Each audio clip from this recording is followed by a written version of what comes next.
जी अस्सलाम वालेकुम। एफबीआई ने एक नई टर्म इंट्रोड्यूस करवाई है जिसमें अब फाइलर, लेट फाइलर और नॉन फाइलर जो तीन कैटेगरीज हैं टैक्स पेयर की, उनको खत्म कर दिया गया उस एक कैटेगरी से। अब आपको कोई भी ट्रांजेक्शन अगर करनी है तो सिर्फ रिटर्न फाइल करना जरूरी नहीं होगा। उसके साथ साथ आपको एडिशनल इन्फॉर्मेशन भी देनी पड़ेगी। अपना जो सोर्सेज हैं उसको वेरीफाई करवाना पड़ेगा, तो ही जाके आप कोई भी ट्रांजेक्शन कर सकेंगे। जिसमें आपको गाड़ी परचेज करनी है, घर परचेज करना है, कोई इन्वेस्टमेंट करनी है, उनके बैंक अकाउंट अगर आपने ओपन करना है तो आपको उस कैटेगरी में फॉल करना पड़ेगा। तो आज की वीडियो में हम डिस्कस करेंगे कि ये टर्म कौन सी है और किन लोगों के ऊपर अप्लाई होगी। क्या इंडिविजुअल, कंपनी और एओपी के ऊपर, तीनों के ऊपर अप्लाई होगी, या सिर्फ इंडिविजुअल लेवल के ऊपर एफबीआर इसको चेंज कर रहा है। तो स्टार्ट करते हैं वीडियो को। जैसे कि आप सबको पता है कि ये income tax amendment act FBR ने इंट्रोड्यूस करवाया है, जो कि नेशनल असेंबली में अभी बिल के तौर पे प्रेजेंट हुआ है। लेकिन अभी जैसी इसकी अप्रूवल आएगी साथ ही ये एक्ट का पार्ट बन जाएगा और लॉ में इसके ऊपर जो भी अमल दरामद है वो स्टार्ट हो जाएगा। सेक्शन 114 सी एफबीआर ने इंट्रोड्यूस किया, इसमें काफी ज्यादा इकोनॉमिक ट्रांजेक्शन के ऊपर रिस्ट्रिक्शन अप्लाई की गई है। अभी अगर हम ये देखेंगे, कोई बंदा अगर नॉन फाइलर है और वो प्रॉपर्टी परचेज करना चाह रहा है तो वो अपनी रिटर्न फाइल करता है, और उसके साथ जो भी प्रॉपर्टी का जो टैक्स है अगर वो लेट फाइलर कैटेगरी में फॉल करता है तो उसको 6% टैक्स पे करना पड़ता है, जो कि मिनिमम स्लैब के अंदर फॉल कर रहा होता है। लेकिन बाद में जाके अगर वो रिटर्न अपनी फाइल नहीं भी करता, एनटीएन बना लेता है, सीएनआईसी उसका रजिस्टर हो जाता है, लेकिन वो बाद में फाइल नहीं करता रिटर्न और वो नील की रिटर्न फाइल कर रहा होता है, इससे एफबीआर को रेवेन्यू का लॉस होता है। एक तो यहाँ पे ट्रांजेक्शन के टाइम पे उसने अपने आप को फाइलर करके कम टैक्स जमा करवाया, रेवेन्यू कम पे हुआ, रेवेन्यू कम रिसीव हुआ एफबीआर को। और दूसरा यहाँ पे उसने जब एनटीएन और अपने सीएनआई से रजिस्टर करवा दिया लेकिन उसके अगेंस्ट कोई अपनी इनकम फ्यूचर में जाके डिक्लेयर नहीं की, नील रिटर्न फाइल करी, इससे आपकी टैक्स नेट में इजाफा हुआ लेकिन आपका रेवेन्यू जो है वो एफबीआर का वो इंक्रीज नहीं हुआ। तो इस चीज को एड्रेस करने के लिए एफबीआई ने नई टर्म इंट्रोड्यूस करवाई, इसका नाम है एलिजिबल पर्सन। अब एफबीआई ये डिसाइड करेगा कि आप एक ट्रांजेक्शन करने के अहल हैं या नहीं है। इसमें एक लेडी लिखा हुआ है कि एलिजिबल पर्सन शैल अब mean a person who has filed a return of income. दो कंडीशंस हैं। पहली कंडीशन क्या है कि आपने रिटर्न फाइल की हो किस साल की, for the tax year immediately preceding the year of transaction. जिस साल आप प्रॉपर्टी या कोई भी ट्रांजेक्शन करना चाह रहे हैं, गाड़ी खरीदना चाह रहे हैं, उससे पिछले साल की आपने रिटर्न फाइल की हो। अगर अभी हम ये देखें तो दिसंबर 24 अभी चल रहा है, इसमें अगर आप अपनी कोई ट्रांजेक्शन करना चाह रहे हैं, जैसे आप प्रॉपर्टी परचेज करना चाह रहे हैं, तो इसमें ये देखा जाएगा कि लास्ट टैक्स ईयर जो है जून 2024 का एंड हुआ, इसकी आपने रिटर्न फाइल की हुई है या नहीं की हुई। अगर आपने रिटर्न फाइल नहीं की हुई तो फिर आप इन एलिजिबल होंगे, आप वो ट्रांजेक्शन परफॉर्म नहीं कर सकेंगे।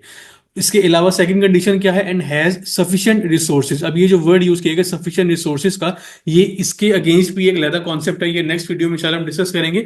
And has sufficient resources in the wealth statement. आपके पास आपकी वेल्थ स्टेटमेंट जो आप फाइल कर रहे होंगे उसमें आपने इतने रिसोर्सेज डिक्लेयर किए, मतलब आपके पास इतनी वाइट मनी है कि आप ये ट्रांजेक्शन एग्जीक्यूट कर सकें। सिर्फ ये नहीं होगा कि आप अपनी रिटर्न फाइल कर दी है, टैक्स पे कर दी और आप ट्रांजेक्शन कर सकते हैं।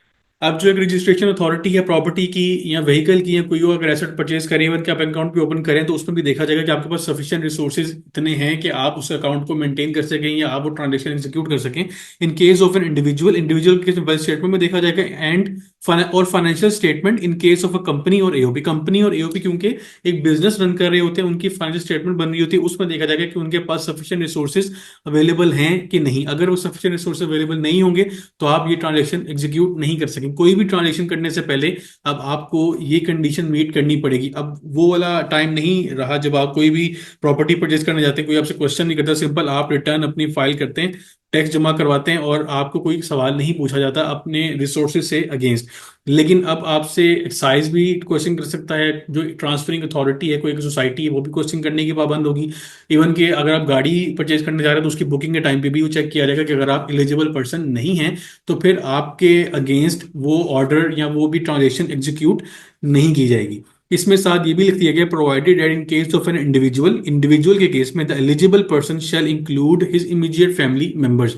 इसका मतलब क्या है कि एक एलिजिबल पर्सन अगर एक इंडिविजुअल है तो उसके फैमिली मेंबर्स, जो इमीडिएट फैमिली मेंबर्स हैं, उसकी वजह से उनको भी फाइलर ही कंसिडर किया जाएगा। फाइलर का टर्म नहीं यूज करेंगे, एलिजिबल कंसिडर करेंगे, क्योंकि फाइलर तो वो होता है जिसने रिटर्न फाइल की हो। लेकिन यहाँ पे सिर्फ रिटर्न फाइल नहीं करने की बात नहीं की जा रही, इसके साथ साथ एक और कंडीशन लगाई जा रही जो कि सफिशिएंट रिसोर्सेज की है। अगर वो आपके पास नहीं होंगे तो फिर आप एलिजिबल पर्सन नहीं कहलाएंगे। Immediate family member in respect of an individual shall include his parents, spouse, son below the age of 25 years। अगर आपका बेटा है तो 25 साल से कम की उम्र तक का वो एलिजिबल आपकी आपके बिहाफ पे वो ट्रांजेक्शन कर सकता है। मतलब आप अगर फाइलर है तो उसको भी फाइलर समझा जाएगा। डॉटर हु इज अनमैरिड और विडोड और डिवोर्स्ड और अ स्पेशल चाइल्ड। अगर आपका आपके पेरेंट्स इसमें आ गए, आपके स्पाउस, आपके जो बच्चे हैं उसमें बेटे की उम्र 25 साल तक है, जो डॉटर है उसके लिए कोई एज लिमिट नहीं है, सिर्फ मैरिटल स्टेटस चेक किया जाएगा। और उसके साथ साथ अगर आपका कोई डिसेबल चाइल्ड है उसके ऊपर भी एक एग्जम्पशन अवेलेबल है कि वो अगर नॉन फाइलर होंगे तब भी उनको रिस्ट्रिक्शन नहीं फेस करनी पड़ेगी। कंडीशन ये है कि आप उनके बिहाफ पे ट्रांजेक्शन परफॉर्म कर रहे हो और आपके स्टेटस को चेक करते हुए उनका स्टेटस भी क्लियर समझा जाएगा। तो इस नई टर्म के आने के बाद आपकी जो एक दूसरी पुरानी टर्म्स थी, इसमें फाइलर है, लेट फाइलर है या आपका नॉन फाइलर है, ये तीनों अब रिप्लेस हो गई हैं एलिजिबल पर्सन या फिर इन एलिजिबल पर्सन से। और वो कोई भी ट्रांजेक्शन एग्जीक्यूट नहीं कर सकेगा। इवन के वो बैंक अकाउंट भी अगर ओपन करने आ जाएगा तो उसको सिर्फ एक कैटेगरी अलाउ होगी, जो कि आसान कैटेगरी है, जिसके ऊपर ऑलरेडी हम एक डिस्कशन कर चुके हैं। आसान कैटेगरी का वो अकाउंट मेंटेन करेगा, जो कि बेसिक अकाउंट होगा, उस पर कैश विड्रॉल की लिमिट होंगी और काफी ज्यादा और भी लिमिट्स अप्लाई हो रही होंगी। तो ये ब्रीफ सा कॉन्सेप्ट था रिगार्डिंग एलिजिबल पर्सन, जो कि लॉ में नई टर्म इंट्रोड्यूस करवाई गई है, जिसके बाद अब filer, non filer, late filer सारी चीजें रिप्लेस हो जाएंगी विद दिस सिंपल टर्म। उसमें अब आपको जो भी ट्रांजेक्शन करनी पड़ेगी उसके क्राइटेरिया को मीट करना पड़ेगा।